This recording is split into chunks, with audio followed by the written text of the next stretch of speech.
Praise the Lord. கர்த்தருக்கு மகிமை உண்டாவதாக. இந்த நல்ல காலை வேளையில் கர்த்தருடைய வார்த்தை மூலமாய் உங்கள் யாவரையும் சந்திப்பதிலே நான் மிகுந்த மகிழ்ச்சி அடைகிறேன். கலாத்தியர் புத்தகம் 6ஆம் அதிகாரம் 17ஆம் வசனம், இனிமேல் ஒருவனும் எனக்கு வருத்தம் உண்டாக்காதிருப்பானாக. கர்த்தராகிய இயேசுவினுடைய அச்சடையாளங்களை நான் என் சரீரத்திலே தரித்து கொண்டிருக்கிறேன். அப்போஸ்தலனாகிய பவுல் கலாத்திய சபைக்கு சொல்லும்போது, இனிமேல் ஒருவனும் எனக்கு வருத்தம் இருப்பானாக.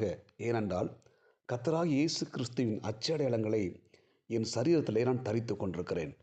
பவுல் சபைக்கு சொல்லும்போது, எந்த வருத்தமும் எனக்கு எந்த சேதத்தையும் ஏற்படுத்த முடியாது. ஏனென்றால் நான் கிறிஸ்துவின் அச்சடையாளங்களை என் சரீரத்திலே தரித்து கொண்டிருக்கிறேன். சபைக்கு அவர் சொல்லும்போது, வருத்தங்கள், துன்பங்கள், வேதனைகள், பாடுகள், கஷ்டங்கள் என்னை ஒன்றும் செய்ய முடியாது. ஏனென்றால் எனக்குள்ளே கிறிஸ்துவின் அச்சடையாளங்கள் இருக்கிறது என்று சொல்லி எழுதுகிறார். அன்புக்குரிய தேவனுடைய பிள்ளை, நாம் ஒவ்வொருத்தரும் இயேசு கிறிஸ்துவின் அச்சடையாளங்களை நம்முடைய சரீரத்தில் தரித்து கொள்ளும் பொழுது, நமக்கு முன் இருக்கிற வேதனைகள், கவலைகள், வருத்தங்கள் நம்மை தாக்கினாலும் நமக்கு எந்த சேதமும் ஏற்படுத்த முடியாது. காரணம் என்னன்னா, நம்ம இயேசுவை நம்முடைய சரீரத்தில் தரித்து கொண்டிருக்கிறோம். இயேசுவின் அச்சடையாளங்களை நம்முடைய சரீரத்தில் தரித்து கொண்டிருக்கிறோம். இந்த இறைவார்த்தை கேட்கிற தேவனுடைய பிள்ளை, நாம் ஒவ்வொருத்தரும் இயேசுவை நம்முடைய சரீரத்தில் தரித்து கொள்ள வேண்டும். ஏனென்றால் நாம் இந்த உலகத்தில் வாழ்ந்து கொண்டிருக்கிற இந்த காலகட்டத்தில் எத்தனையோ துன்பங்கள், எத்தனையோ நெருக்கங்கள், எத்தனையோ கண்ணீர், வேதனைகள், வருத்தங்கள், சஞ்சலங்கள், தவிப்புகள் நம்மை சூழ்ந்து கொண்டிருக்கிறது. இனி அநேக குடும்பங்களை பார்க்கும்போது சின்ன சின்ன வருத்தங்களுக்காக, மன வேதனைகளுக்காக இனி எத்தனையோ குடும்பங்கள் வேதனையோடு, குடும்பத்தில் கஷ்டத்தோடு கூட இருக்கிறார்கள். ஏனென்றால் அந்த வேதனைகள் துன்பங்கள் அவங்களை பாதிப்பு அடைய வைத்து விடுகிறது.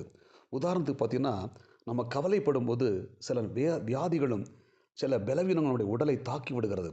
எனவே கிறிஸ்துவின் அச்சடையாளங்களை நம்முடைய சரீரத்தில் தரித்து கொள்வோமானால் எந்த வியாதிகளும், எந்த மன கஷ்டங்களும், வருத்தங்களும் நம்மை அணுகுவது இல்லை. ஏனென்றால் அதை மேற்கொள்ளுகிற அந்த இயேசு கிறிஸ்துவின் அந்த அச்சடையாளங்கள் நமக்குள்ளே காணப்படுகிறது. அதனால் அப்போஸ்தலன் பவுல் சொல்லும்போது, நான் ஒன்றுக்கும் கவலைப்படேன். ஏனென்றால் நான் யாரை தரித்திருக்கிறேன்? இயேசு கிறிஸ்துவை தரித்து கொண்டிருக்கிறேன். அன்புக்குரிய தேவனுடைய பிள்ளைகளே, இன்றைக்கு இறைவார்த்தை கேட்கிற நீங்களும் நானும் யாரை தரித்து கொண்டிருக்கிறோம்?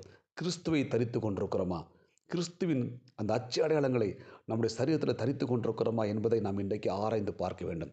ஒருவேளை கிறிஸ்துவின் அச்சடையாளங்கள் நமக்குள் இல்லைன்னா, நம்ம இந்த கஷ்டங்கள் வரும்போது, துன்பங்கள் வரும்போது, வருத்தங்கள் வரும்போது நாம் சோர்ந்து போய் விடுகிறோம். எனவே இந்த இறைவார்த்தை கேட்கிற தேவனுடைய பிள்ளைகளே, நாம் ஒவ்வொருத்தரும் இயேசு கிறிஸ்துவின் அச்சடையாளங்களை நம்முடைய சரீரத்தில் தரித்து கொள்வதற்கு நம்மை ஒப்புக் கொடுப்போம்.